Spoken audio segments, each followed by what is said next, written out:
So as was shared, we are engaged in a collaborative with CORE, really trying to figure out this work. And it was mentioned here today, but I'll just say it again, that we really look at the work with SEL as a means to ensure high academic achievement. And I just wanted to make sure that we stress that students are not going to be their best in school unless we care about all of them. And certainly growing their mind is a part of it, but helping them grow physically and emotionally, being able to interact socially is an extremely important part of our ultimate outcomes. Our ultimate outcome is we want to see students graduate college and career ready. In Oakland, we talk about college, career, and community ready. And so with CORE, that is our conversation, is how do we implement SEL in a way that benefits that it's going to certainly benefit students and help them perform academically, but even more important than that, it's going to help propel them the rest of their lives to be successful. And so SEL is an important part of that.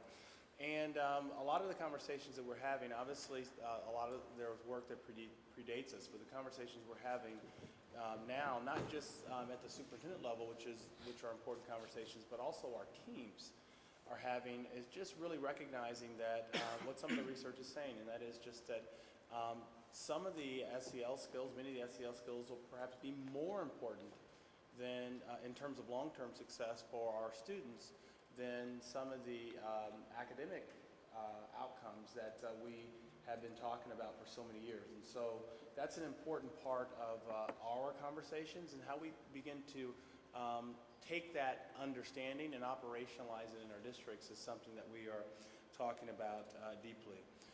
When you think about the accountability, it was mentioned, No Child Left Behind was mentioned here earlier, and what I would say is that we recognize that No Child Left Behind took a step, and I think an important step in just saying that how students do in school, how all students do in school matters. But unfortunately, it wasn't the full understanding of what matters. And so what we're saying is that rather than looking at accountability as a hammer, something that we come after you with and say, this didn't work, how do we approach it more as a flashlight? How do we shine a spotlight on things that we probably should pay a little bit more attention to that are going to make a difference in the overall accomplishment of our ultimate outcome, again, which is the college career, community ready pieces. And so what we're saying in terms of measuring accountability is we've come together and we've said that we want to look at more than just the how students perform on the state assessment. We want to look at a number of factors, and we've developed a tool. It's called the SQUE, and it splits the accountability across academic outcomes and SEL outcomes, about 60-40. So 40% of how we are thinking about and planning, not thinking about, but planning to give information, rate schools, and the progress is based on SEL outcomes, and 60% based on other factors, one of which relates to test scores. So it's not, the test score isn't even all of the 60%. And then as we think about the 40%, what we're saying is that we know that the implementation in districts may vary, and we are going to learn a lot from each other. There are a few things that matter a great deal to us. So growth mindset, self-management, self-efficacy, and social awareness. And what I would share with you is that I think is extremely important here in terms of the measurement.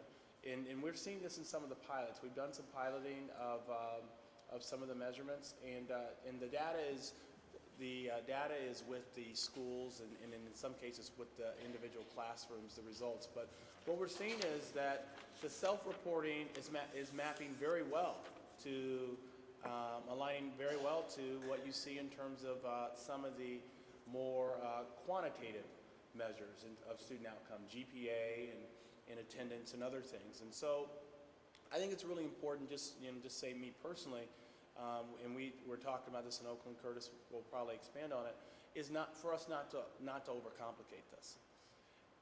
We believe it's a good thing in and of itself that people, young people, adults, feel as though they are growing in these areas.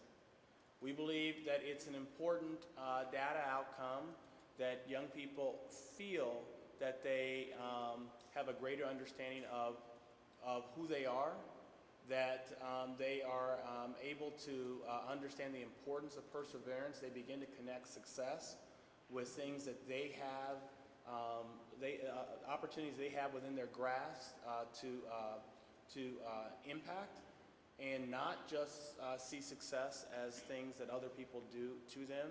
And as we work with our schools across districts, what we're doing is we're just comparing information and notes, and we're tying this to all professional development. That's the conversation that we are having, is how does this fit in as we talk about the work we're doing around standards?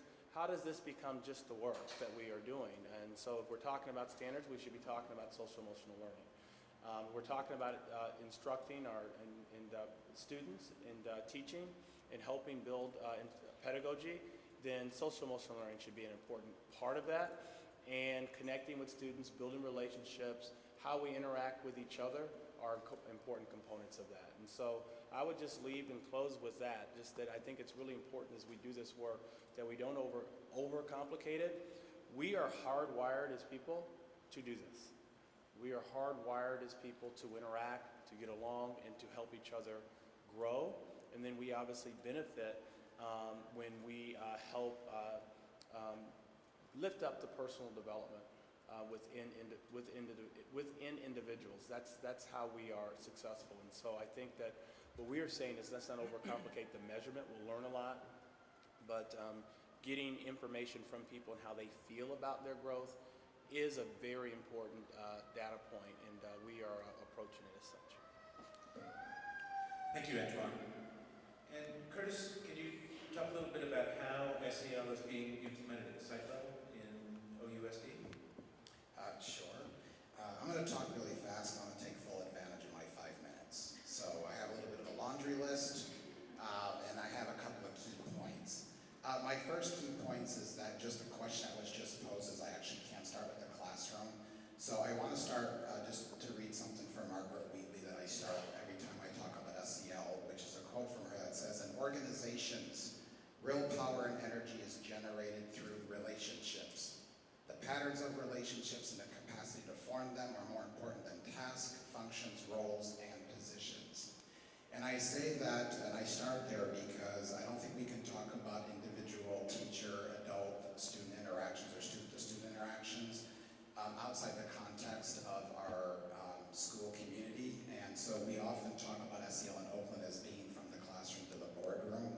And I feel if you leave any one of those components out, then we're actually not doing all the work that needs to be done, because the entire system needs to model and practice and learn and be a part of the work of social-emotional learning. And so, this work, and I like the last slide that had all the different nomenclature of how we talk about this work. And we often talk in education in dichotomies around the cognitive and the non-cognitive, around the social-emotional. And for me, it's just the whole thing all the time, every day. I think Jonathan said whole child, whole day, whole year. We have the similar mantra in Oakland. So this idea of actually operationalizing what it means to serve the whole child, we started with board policy. We have a board policy on social-emotional learning, and we adopted pre-K through adult standards.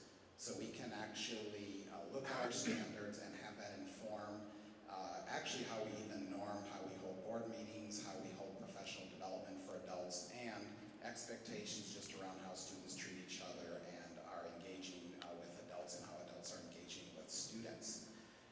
The other piece that is really important for us is that we have approached SEL not as a program, but really as a strategy. So we are really intentional about not bringing in a set of boxed modules that tell people how to treat each other. You pull it out for 10 minutes at the beginning of the day, you do a little survey, have a little conversation, and then we turn around and tell the kids to sit down, shut up, and let's get back to work. So the idea is that what we want to do is embed this in teacher practice and pedagogy, how our teachers teach, how our leaders lead, how our central office supports and is aligned with what that looks like in the classroom.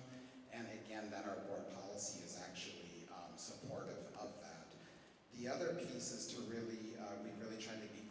there's some significant lanes of this work. One of them is clearly around embedding this in, seeing it really as the bridge to full implementation of the Common Core. So if you actually look at what's required of students to engage fully in the Common Core, there's almost a clear alignment between that and SEL skills. So for example, one Common Core stands just to engage in productive struggle with divergent thinking. The SEL skill will be setting and achieving goals, self-motivation, and managing one's emotions. So I can go down a whole list of Common Core indicators and how SEL matches up. The other piece for us in Oakland is that this is an equity strategy for us. This is how we are going to ensure that every young person in Oakland thrives, just not a few, but every single child. And for us to actually engage in our schools around conversations around race, class, culture, where different people are situated, the conditions that our young people live in, and what we're actually looking at, then we need to actually have these skills to actually engage in those conversations and to actually create the spaces for adults and young people to be in that space, to hold those conversations, and to grow and develop, not just, and to actually use those the skills and competencies to actually become an inclusive community where every child feels a deep sense of belonging. Just a few other pieces, just in the classroom. We've actually embedded SEL in our elementary report card, so we basically removed the old citizenship type of language and we embedded our SEL standards. We are doing Caring School Community in about 24 schools, and in a small hub of those schools, we have a partnership with Mill College, where teachers are actually taking a year-long inquiry into the teaching practices and the linkage between SEL and academic achievement. We have embedded SEL in our middle school advisory, so every middle school has an advisory. We've aligned our restorative justice work, our SEL work, within an advisory structure. The other piece is that we're going to wall-to-wall link learning in Oakland, and so we have a fair number, we have about 42 career pathways now, but all of our high schools are going to be engaged in link learning, all of our students. And so we have, over the last few years, been in training all of the career pathway coaches, all of the pathway teachers, and really recognize that for our young people to be engaged and stay in rigorous link learning pathways, that we have to address the social emotional learning needs of our students as well. And so that's another area we have some really concrete work going that's actually taking place in the classroom. And lastly, I just wanted to emphasize one other thing that Superintendent Wilson mentioned is that, and this is actually came directly from Superintendent Wilson, but all of our professional development for leaders and teachers, the through line is SEL. So every time our APs are getting together, the twice a month professional learning for our principals, summer institutes with 600, 800, 1,000 teachers, professional learning around the Common Core throughout the year, that social emotional learning is the through line, and that we're very conscientious and intentional about how we are designing a full scope of professional learning across every level in the organization. So we're really, truly building adult capacity to care for our kids and to support them to reach the high standards that we have for all of them. Thanks, Curtis. And Rick, if you could talk a little bit about how the KIPP schools are building SEL into their programs. Sure, thank you. For those of you that don't know, KIPP is an acronym that stands for Knowledge is Power Program. We have 180 schools across the country. It's a national network of free, open enrollment public schools, preparatory public schools dedicated to preparing students for college and in life, and we focus in on underserved communities. I've been in education for over 35 years as a teacher, a school leader, and now head of schools, and SEL work has become really important to me in that I was someone that really struggled in school, didn't have very good relationships, was an English language learner, first generation American, and my 7th grade teacher told me I got a 75 on my IQ test, and I thought, great, a C, I did really well. Finally, I passed the test. So I've really taken it to heart as I became a school leader. Rita Pearson, who's been an educator for over 30 years, has a great TED Talk, which I encourage all of you to see. It's called Every Child Needs a Champion. And she says that kids don't learn from teachers they don't like. And this is the foundation, this is the root of SEL. It's all about relationship building. Why is this work important? I came to KIPP in 2007 as a teacher and then transitioned as a school leader the year after. I saw the same black and brown boys in detention, being expelled and suspended. They were not learning, they were home. And they wanted to be home because school wasn't important to them. They didn't want to be there. They did not like school.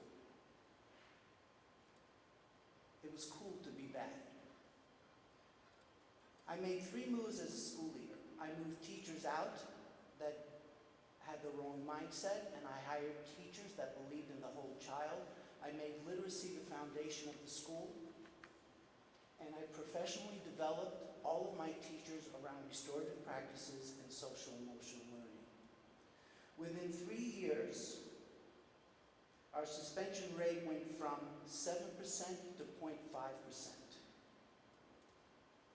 We retained 80% of our staff. Our attrition rate was 0% after 3 years. Parent surveys indicated that they either strongly agreed or agreed that they were completely satisfied with the school. As I transitioned into my role as head of school, I created a community of practice of APs and deans in all of our 11 schools in the Bay Area. We researched various SEL curriculum. All 11 schools opted into, we're actually a year ahead of schedule. We had a 3-year plan to implement SEL curriculum in all of our schools, which would have been next year. And this year, we're actually doing that right now. The KBAS region, the KIPP area region, is getting a lot of attention for the work that we're doing around social-emotional learning and kind of moving away from the zero-tolerance policies of the last 40 years that have actually been part of KIPP. And we're moving more nationally to change that kind of mindset in all of our schools. Just lastly, 3 years ago, as part of a national panel with KIPP, and we interviewed 3 groups of students that were currently enrolled in college, those that had graduated, and those that had quit college. And it was a consistent thread within all of those that quit college, that it was all related to the social-emotional competencies, their inability to manage themselves, inability to create relationships, isolation, relationship building, all of the competencies. It was so obvious that SEL, had we really thought about this on a broader scale, could have had a much more impactful way for these students to complete college. Thank you, Rick. Now, what we'd like you to do, if the slides will come, is to turn to your neighbor and just take a couple of minutes to talk about what you've heard and what struck you as either new or surprising, and just as a way of preparing some questions for our panelists. So we'll give you a couple of minutes for that, and then we'll open the floor for questions.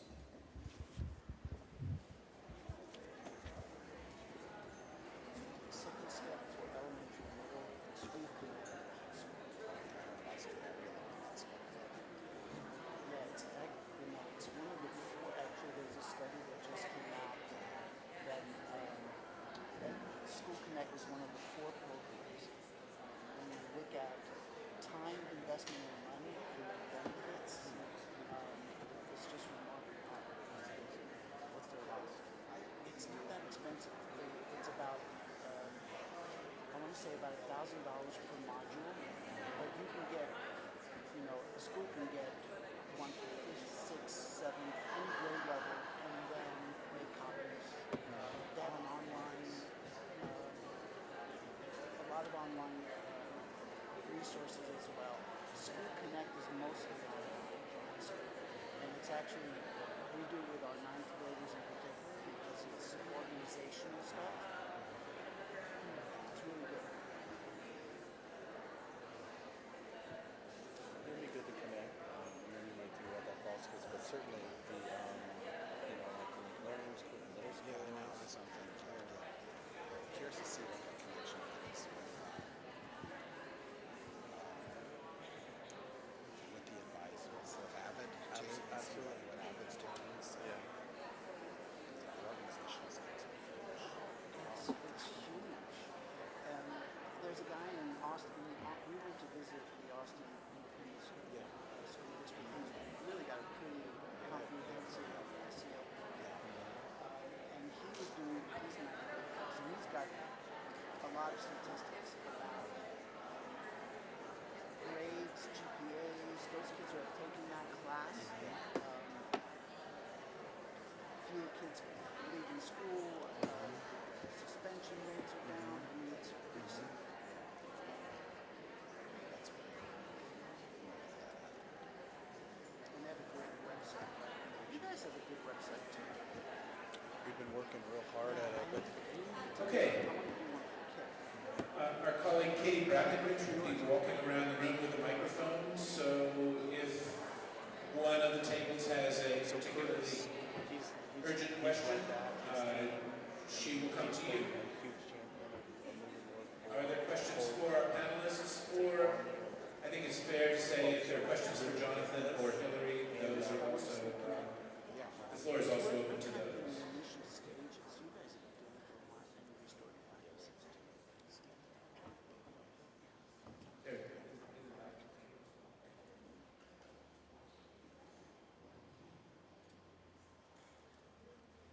Thank you. So this is a question for our colleagues at Oakland Unified. Our whole table was very intrigued with the 40% SEL measures that you were looking at, and we were curious if you could tell us a little bit more about that and how you thought that might need to inform conversations here at the state level around accountability. I can jump in.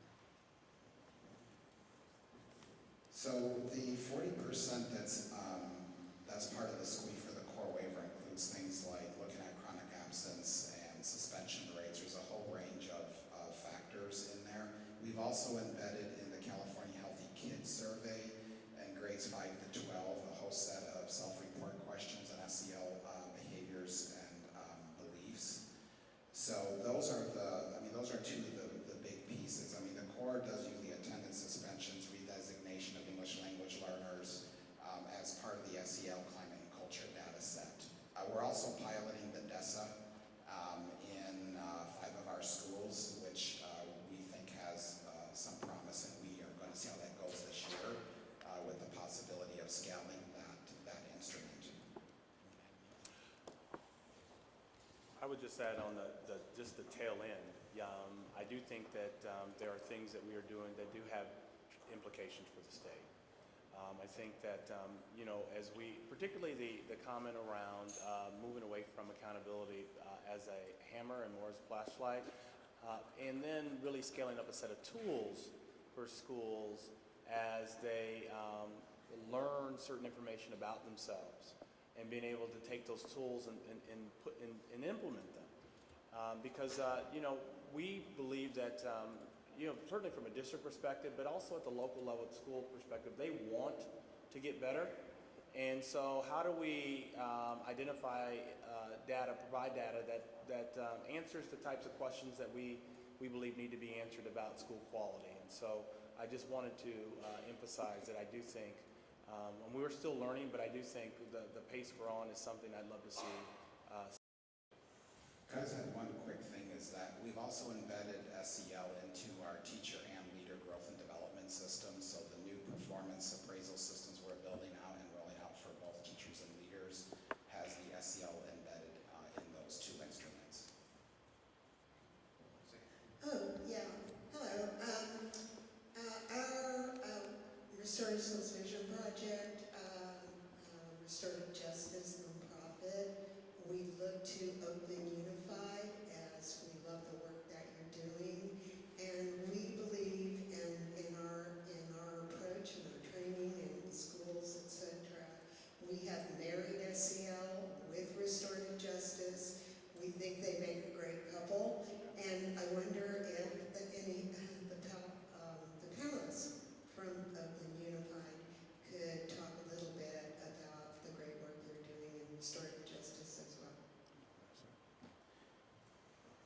We did what you just said. So we did the crosswalk. Particularly, we used the middle school advisory as the point to really roll up our sleeves, because there's a structured way that we're actually using the restorative circle format, but we've actually the content of those circles is building SEL skills and competencies, and so that's the alignment around the trauma-informed practices, the restorative practices, the social-emotional learning, and the multi-tier systems of support, whatever you use in PBIS, whatever way, RTI, that's really where the power is in doing this, is looking holistically at, what you're doing systemically, how you're making sure no child falls through the cracks, and then how you're building in a real common language so that there's some coherence for teachers, because otherwise they get that alphabet soup that was up here, and then you look like you're doing so many things that you don't really get the traction.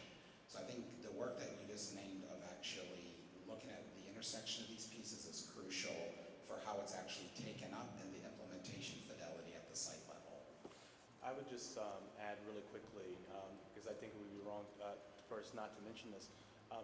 Our emphasis on being a full-service community school district, and that is our mission as a full-service community school district. And what we talk about there is we talk about educating the whole child and eliminating inequity, providing each child excellent teacher every day. So that's our mission. Full-service community school district, and then all of this is in service of that, and recognizing that if we are going to truly be a full-service community school district, we need to do all of these things that we are talking about here in terms of restorative and SEL together. Thank you. Good afternoon. As the interest in social-emotional learning has grown, there have been some pointed critiques, particularly around grit and persistence, that we're just teaching kids to better handle the problems of the system rather than handling the problems of the system. So for those of us who are interested in SEL as an equity strategy, how do we respond to those critiques that we are making kids more persistent, better able to endure racism, sexism, classism, rather than dealing with the problems of those systems themselves? Small question, very simple answer. Well, thank you for the question. I mean, I think it's an excellent question. And what I would say is that I'll just admit I am a social scientist, so I won't get too deep. But what I'll say is that the way we impact the system, I believe strongly, is by helping young people understand both the systems, the society that they're in, and then understand the importance of relationships, how they interact with other individuals within that system, and having a deep understanding of who they are. And we heard the word earlier, agency, developing agency around that, around their growth and their understanding. So what I would argue is that this isn't about perpetuating the system. The best way to impact the system is to embrace SEL, to do the work that we need to do deeply to help young people understand that we are individuals who have to work. We're interconnected individuals. And in order for the system to change, it's going to take a deep understanding of it. And then what I would also say is that we believe that just as changing and improving outcomes for students comes through embracing the whole child, so does improving the system and making change in the system. So in Oakland, when you see 77% of African American males 5 years ago without a suspension, and I like to talk about the percentage of African American males without a suspension because it was always such that majority of African American males were not being suspended, even though we had a huge disproportionality problem. When you see that 77% of African American males were without a suspension in 2010, and then you know that we're almost at 92% of African American males without a suspension now, quickly moving towards our goal of being at it by 2020, being at least 97% of our African American males who can say they were without a suspension. I remember when I made that goal, it sounded like a big one. And then after the huge jumps that they had made before I came, and then last year, it's completely attainable. So I would say that this is helping us transform the system as our young people understand their rights, understand more about who they are, our teachers come to understand that we're going to ask certain questions and develop them this way, and our leaders come to understand that as well. And so we see this as a district transformation approach as well. Good afternoon. You briefly touched on the intersection of equity, restorative practices, and other initiatives. What we've found in our implementation is that without creating a base program such as PBIS to establish a baseline of expectations that are common across all settings, both with teachers, families, and students, that ambiguity is the enemy of consistency. It's also the enemy of equity. And when there's ambiguity without that baseline, biases flourish. So how I've seen districts that were rushing into restorative justice. There was an article just recently in the LA Times about rushing into restorative practices without establishing a base of common expectations, because if one teacher's expectations are very different from 4 or 5 other teachers, then the injustice of ambiguity takes hold. So how are you addressing that? I love that twist. You know, one of my favorite colleagues, Alex Briscoe, the head of our healthcare, always says that specificity is the heart of integrity, which is a little flip of what you just said. But I like getting really specific about what the expectations are and what we want all of our schools to do. So our transforming school culture and climate framework is inclusive of PBIS, restorative practices, trauma-informed care, SEL, as well as a very structured way that we disaggregate data and work with our leaders around constantly looking at and reviewing data to inform both in progress monitoring and in program improvement. And 2 other pieces that are essential to that for us is that we have done a lot of work to engage students and families in that change process. So I personally believe that students are the most powerful change agents around school climate and culture. And so without embedding transforming school climate culture framework to include student voice, not just a voice, but actually actively engaged in leadership on their school site councils, in engagement all the way up to the board and to with the superintendent about what their social emotional needs are, what's working for them. We had a whole structure around students co-constructing codes of conduct with the adults on their campus. So I think those are some really important pieces. But we have PBIS at 45 schools. We've actually, again, done the crosswalk of restorative practices. So our restorative practices implementation actually mirrors the 3 tiers. We're very clear when you're doing PBIS Tier 1 that not only are you addressing implicit bias as a baseline, there's certain community building and Tier 1 restorative justice practices that we're doing all the way up to Tier 3, which would be our reentry program when we're bringing young people back from juvenile hall, that we're doing reentry welcome circles so that we're actually starting off and really giving young people the start that they deserve to get back into a school and be successful again. So, and how that rolls out of a school is not perfect yet, and that's really the work we still have to do around a lot of that coherence, but the goal is that every time when we're looking at a 3-year whole school rollout of transforming school climate culture, that they're getting all that when you're doing Tier 1. It's not just a PBIS standalone.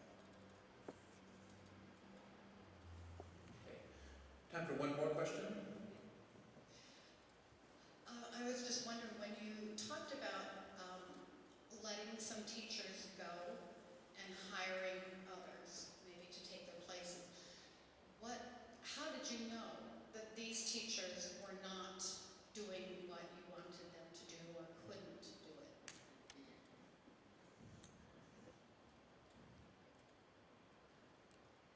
An example that comes to mind was that as teacher, as I was rolling out restorative practices in social-emotional learning with my school, one teacher said to me, "These kids can't do it." And so my response was, "You're right, they can't, but it has nothing to do with those kids." So it's really putting kids at the top of the pyramid, and any conversation that doesn't involve putting students first. Just wasn't a conversation that I wanted to have. Okay, running meetings like this from time to time, the usual pattern is that we fall behind time. I'm going to, first of all, I'm going to deprive you all of our break, but you're free to go and get a cup of coffee, as I'm about to do, or you can get a glass of water, or the restrooms that you know are to your right.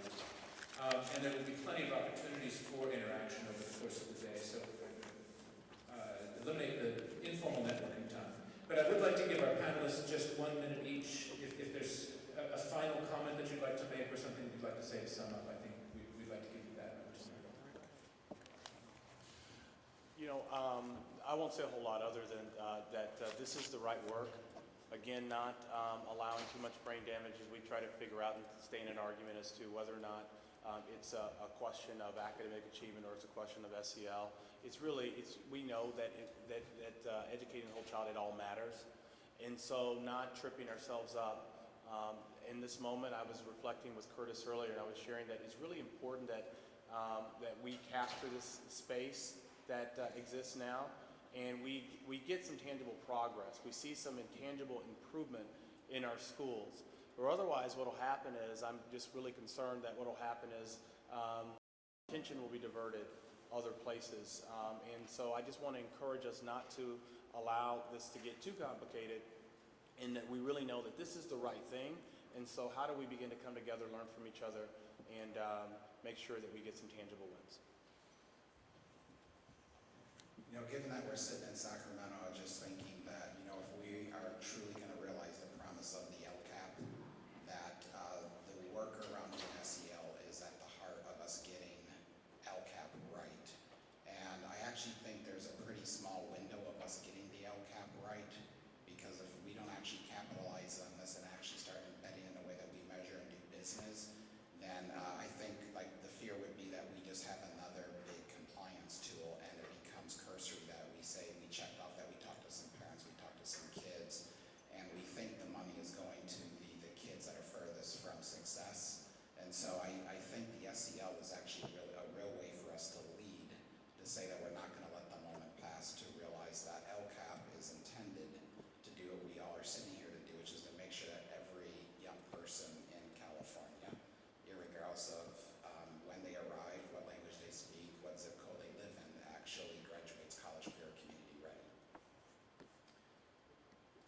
I think when you ask educators if you could teach one thing, and you want one thing for your students, it's rarely I want them to be mathematicians or scientists, but often it's more about I want them to be good citizens, good people, good parents, good brothers and sisters and friends.